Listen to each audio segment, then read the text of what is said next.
안녕하세요 여러분, 에디터 미리입니다. 오늘 인터뷰할 사람은요, 제가 아는 동생인데요. 궁금하시죠? 자기소개 먼저 부탁드릴게요. 네, 안녕하세요. 인천 시립박물관에서 큐레이터로 일하고 있는 김유나라고 합니다. 큐레이터라는 직업이 영어로 되어 있기도 하고 큐레이션을 하는 사람으로 정도밖에 유추가 안 되는데 정확히 큐레이터가 어떤 일을 하는 사람인지 좀 얘기해 줄래? 큐레이터는 박물관이나 흔히 미술관에서 전시를 기획하는 사람이야. 전시를 기획하는 사람, 전시기획자라고 하면 될까?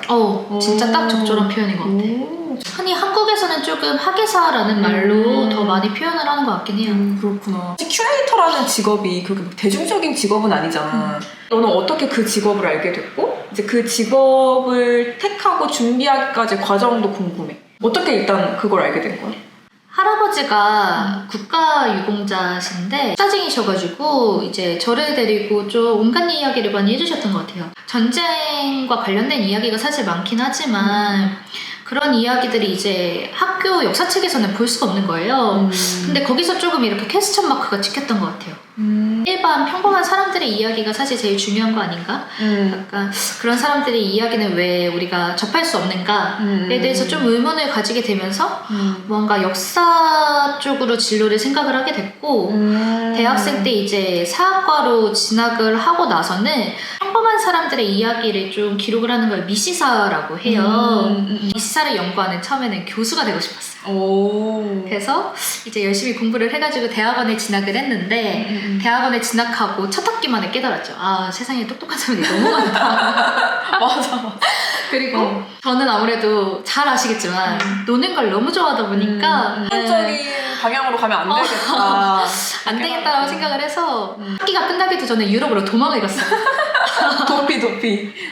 도피 여행을 가가지고 이제 독일이라든지 영국이라든지 좀 그런 곳을 돌아다니면서 내가 자퇴를 할지 아니면 학업을 계속 이어갈지 좀 진로를 생각을 해보자.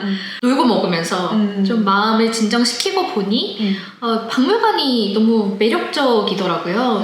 그래서 이제 완전히 진로를 박물관 쪽으로 틀어가지고 취직을 하게 됐죠. 누구나 다 박물관에 취업할 수 있는 건 아니잖아. 맞아요. 박물관에 취직을 하는 게 정말 쉽지가 않아요. 그니까 왠지 네. 그럴 것 같아요. 네. 근데 박물관 숫자도 많이 없고 그죠? 이거 채용 인원도 되게 없을 것 같고. 그죠. 저를 기준으로 말씀을 드리자면 국립박물관에는 직급이 또 나뉘어져 있어요.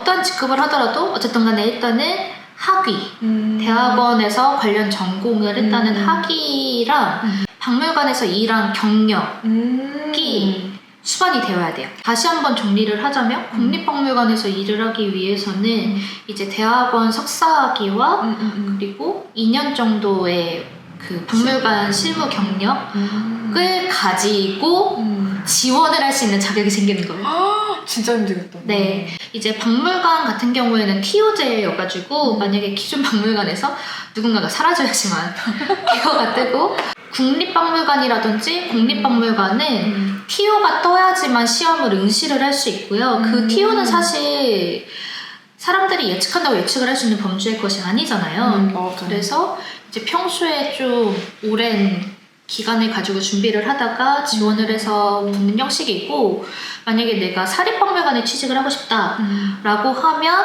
일반 대학을 졸업을 하고 나서 준학예사 시험이라는 게 있어요. 그 시험을 보고 이제 준학예사 자격증이라는 걸 신청을 할 수 있거든요.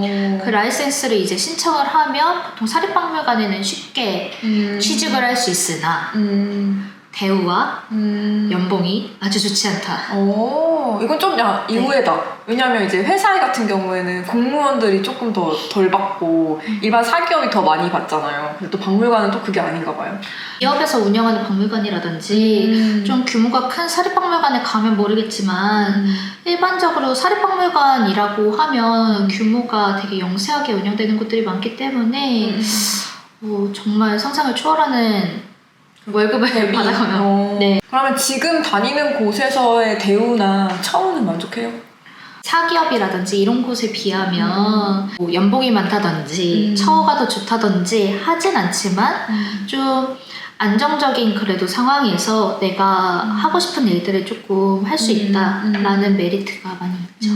그래서 대체 얼마를 받길래? 국립 같은 경우에는 공무원 보수 규정을 따르다 보니 네 온라인에 공무원 2024년 연봉을 검색하면 그게 표로 착착착착 다 큐레이터 하면 전시잖아요. 우리들은 그냥 박물관 딱 가서 되어 있는 것만 딱 보잖아요. 약간 전시 기획할 때 과정 궁금해요. 제가 두 곳에서 일을 했었는데 그것들을 기준으로 설명을 드리자면 보통 전년도 여름쯤 서바이벌이 열립니다. 기획안 서바이벌인데요. 오, 약간 PT 경쟁하는 것처럼. 맞아요. 사업을 따는 것처럼 내가 경쟁을 해서 전시를 따내야 되는 거예요. 오. 그래서 이제 각자 내가 어느 시기에 어떠한 주제로 어떤 내용으로 전시를 하겠다라는 기획안을 쓰고 그거를 이제 모두가 피드백을 해요. 그걸 통해서 이 전시는 뭔가 시의적절한 전시인 것 같다. 아니면 이 주제는 좀 재미가 없을 것 같다. 그런 피드백을 거쳐서 우선순위를 결정을 해가지고 다음 년도 전시를 사실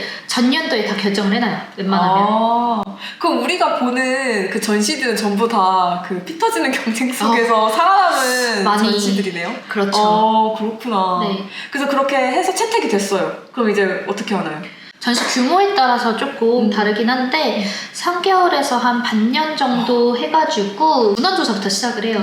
각종 논문, 시중에 나와 있는 책들을 다 이제 섭렵을 해서 공부를 하고 그 내용들을 토대로 이제 다른 박물관에서 비슷한 전시를 하지는 않았는지 사례 조사를 한 다음에 이제 전시 기획안을 본격적으로 만들죠. 큐레이터는 유물로 말을 한다고 생각을 해요. 내가 말하고 싶은 바가 있는데 이거를 실물로 보이는 걸로 설명을 해줘야 되는 거예요. 그럼 모든 전시마다 그 큐레이터의 시각이 다 곳곳마다 있겠네요. 네, 그럼요. 어느 전시를 가더라도 큐레이터가 말하고 싶은 바가 반드시 존재를 하기 마련이고요. 그 내가 말하고 싶은 바를 가장 효과적으로 설명을 할 수 있는 이제 방식, 영상을 제작을 한다든지 모형을 만든다든지 유물을 가지고서 구성하는 작업들을 시작을 하죠. 전시 홍보물을 제작을 하고요. 그것과 함께 이제 전시장을 디자인하는 작업이 들어가죠. 그래서 디자인 작업까지 마치고 나면 전시실을 실제로 만들고 이제 전시 공간을 구성하고 그리고 이제 전시의 꽃이라고 할 수 있는 디스플레이 과정을 거친 후에 이제 전시를 선보이게 되는 거예요. 디스플레이 과정은 뭐예요? 우리가 카페 같은 데 가면 되게 이렇게 예쁘게 세팅을 해서 사진을 찍잖아요. 그런 과정이라고 보시면 되는데 시공을 해서 이제 전시실을 만들어 놓으면 먼지라든지 뭔가 쓰레기라든지 이런 것들이 되게 많은 상황이에요. 거기를 이제 저희가 일일이 다 치우고 그 위에다가 최대한 보시기 예쁘게 올려놓는 좋게, 것. 네. 그게 전시의 꽃? 디스플레이라고 할 수 있죠. 유물은 아무나 만질 수가 없어요. 청소도 저희가 해요. 유물이 워낙 중요한 가치를 맞아. 가진 것들도 많고 저희가 소장하고 있는 유물뿐만 아니라 다른 박물관 혹은 다른 개인에게 빌려오는 유물들도 진짜 많거든요. 아무나 그럼 못 만지겠네요. 그럼 그 과정 중에서 제일 힘든 건 뭐예요? 그런 기획안을 구성하는 것도 힘들지만 나의 이야기를 다른 사람들이 이해하기 쉽게 어떻게 표현하느냐를 구성하는 게 저는 제일 힘든 것 같아요. 어쨌든 전시라는 건 만드는 사람보다는 보는 사람을 고려해서 만들어야 되다 보니 나의 이야기가 과연 다른 사람들에게도 좀 공감이 될 수 있고 쉽게 다가갈 수 있는 그런 전시인가에 대해서 그 구성하는 과정들이 저는 좀 많이 어려웠던 것 같아요. 근데 약간 기자랑 비슷해요. 기자도 막 취재하면 뭔지 알겠어. 근데 이거 독자들이 진짜 이걸 다 이해할 수 있을까? 쉽게 풀어 써야 되고 이해할 수 있게 비슷한 것 같아요. 기자랑도. 이 직업의 그런 만족도는 어때요? 지금은 만족도 정말 높아요. 어차피 어떠한 일을 하더라도 힘든 일은 겪기 마련이고 그 힘든 일을 겪었을 때 적어도 내가 좋아하는 일을 하면 조금 더 수월하게 이겨낼 수 있지 않을까? 내가 정말 이 하고 싶었던 일임에도 불구하고 막상 가보면 내가 여기에 정말 맞는 사람인가에 대한 고민들도 하고 이게 들어갔다고 단순히 끝이 아니잖아요. 맞아. 그 이후에 수많은 어떠한 프로세스들과 어떠한 이벤트들이 있는데 그 상황들에 있어서 그래도 내가 좋아하는 일이다 보니 잘 이겨낼 수 있었던 것 같아요. 맞아. 힘든 시기는 언제 왔었어요? 2년차 때 왔던 것 같아요. 박물관에서 일하는 사람이 되고 싶었던 것 같아요. 그때까지. 어떤 구체적으로 어떤 일을 하는 사람이 아니고 그냥 맞아요. 단순히 박물관에서 일하는 사람. 네. 사실 초반에 이제 1년 동안은 적응하느라 너무 정신이 없잖아요. 사회 초년생이다 보니까 이제 좀 어느 정도 일에 대해서 업무 파악을 하고 나니 이제 좀 공허한 거죠. 그 당시 이제 선배님께서 해주셨던 이야기가 일을 할 때 가치관을 조금 바꿔보는 게 좋겠다. 목표 설정을 바꿔보는 게 좋겠다. 박물관에서 일하는 사람이 아니라 박물관에서 어떠한 일을 하고 하는 사람이 되고 싶은지에 대해서 좀 생각을 해보라고. 어떤 걸로 목표 설정을 했어요? 대체될 수 없는 사람. 나만의 독보적인 분야를 좀 개척을 해야 되겠다. 스페셜리스트가 되어야겠다. 네. 지금 우리 사회의 역사를 기록하는 사람이 되어야 되겠다라는 생각을 많이 했던 것 같아요. 지금 우리가 조선시대 생각하는 그 사관이라는 개념이 없잖아요. 물론 기록을 하시는 기록연구사라든지 그런 분들도 계시긴 하지만 딱 잡아 우리 현대사회를 기록하는 사람들에 대한 역할이 부여된 게 없다 보니 지금 현재를 기록하시는 분들은 많이 있지만 이게 미래의 역사로 보존이 될 수도 있다라는 인식을 가지고 현재를 기록하는 사람이 되어야 되겠다라는 생각을 좀 목표로 많이 설정을 했고 박물관에서도 이제 조사라는 사업을 해요. 예를 들어서 제가 일했던 곳에서 했던 조사는 인천에 있는 50년이 넘은 오래된 가게들을 다 조사를 하는 거예요. 그리고 그렇게 가게가 오래 살아남은 것에 대해서 그 인천의 시민들과 관련된 기억들이 여기 녹아있을 것이다. 그리고 이게 하나의 역사 아니겠느냐라는 생각을 하고 이제 가게 사장님이라든지 아니면 손님분들 인터뷰도 하고 이제 그분들을 찾아뵙고 그분들이 가지고 계시는 물건들도 기증을 받기도 하고 그리고 그런 걸 토대로 해서 전시를 구성해서 시민분들께 직접적으로 보여드리고 그럼 이 일을 하면서 가장 기억에 남는 순간이 있어요? 저는 첫 전시 열었을 때 진짜 그랬겠다. 네. 와. 그 순간을 잊지 못해요. 제가 2019년에 목욕탕 가지고 전시를 했어요. 석사 논문을 이제 목욕탕의 역사 관련해서 써서 조금 그래도 남들보다는 내가 더 아는 게 많지 않을까? 전시 오픈하고 나서 진짜 하루에도 수십 번씩 네이버에다가 연예인들이 매일 아침 눈 뜨면 자기 이름을 검색하는 것처럼 맞나요? 맞아요. 정말 너무 공감합니다. 인천도시역사관 동네 목욕탕 전시를 검색해서 혹시 리뷰가 올라온 게 없나 많은 분들이 보러 와주셔서 재밌다라고 이야기해주던 그 순간이 정말 강렬한 임팩트로 있어요.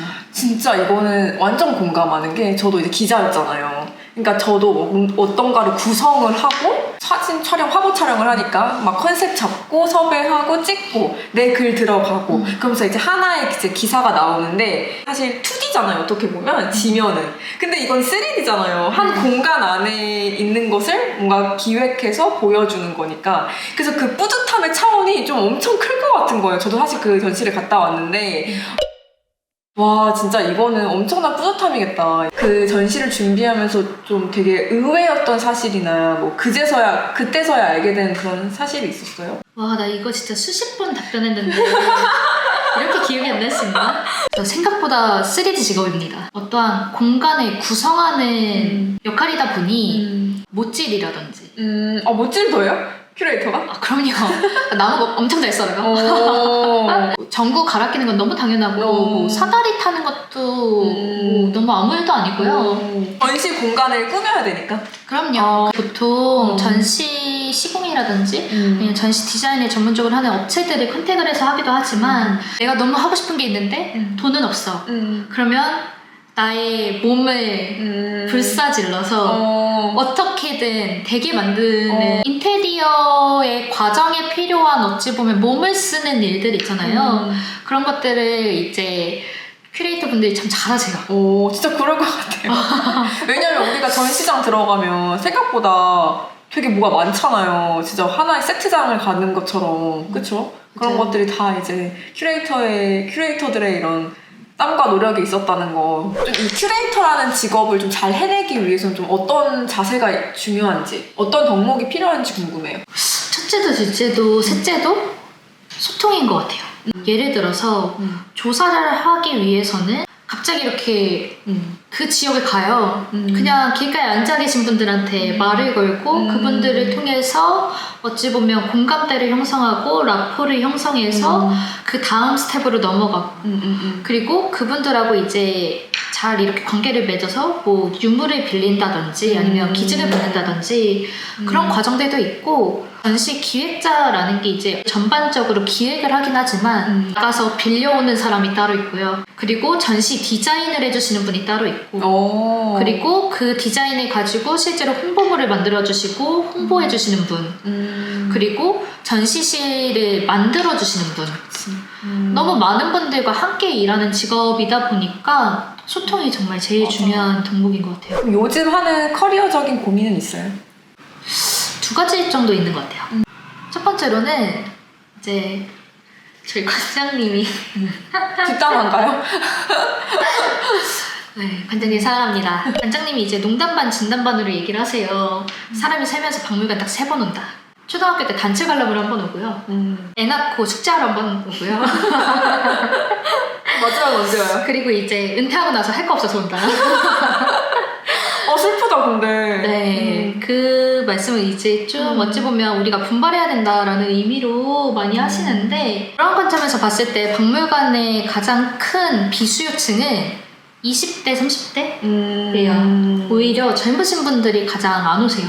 약간 어렸을 때 단체 관람하는 그 기억이 그분들에게 그런 좀 큰 영향을 미친 거 아닌가라는 생각도 들어요.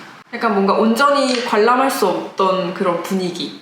그쵸? 딱딱하고 무조건 교육적이어야 하고 그런 분위기들이 조금 박물관을 되게 어렵게 만드시는 것 같은데 젊은 분들이 즐길 수 있는 박물관을 만들기 위해서 어떻게 해야 할까 그런 박물관을 만들고 싶다 라는 생각을 많이 하고 있고 박물관의 경쟁자는 박물관이 아니라 에버랜드라 생각합니다. 맘먹고 와서 공부하는 공간이 아니라 편하게 와서 책도 읽다 가고 휴식할 수 있는 그런 공간이 되었으면 하는 것 같아요. 오늘 이렇게 인터뷰하니까 어땠어요? 너무 어려운데요? 쉽지 않은 것 같아요. 사실 이게 2번째 촬영이거든요. 원래 첫 번째로 나와줬는데 그게 완전 폭망했어요. 그러니까 처음 제가 이제 유튜브 촬영을 하는 거다 보니까 많이 미숙하고 장비도 잘 모르고 막 그래가지고 폭망해가지고 그거를 쓸 수가 없었는데 아주 원래 되게 친한 동생이다 보니까 이제 제가 한번 다시 해줄 수 있겠냐 그래가지고 흔쾌히 또 이렇게 해주었습니다. 그때보다 훨씬 더 재밌고 풍부한 컨텐츠로 인터뷰한 것 같아서 저도 되게 기쁘네요. 그러면 이것으로 인터뷰를 마치겠습니다. 안녕.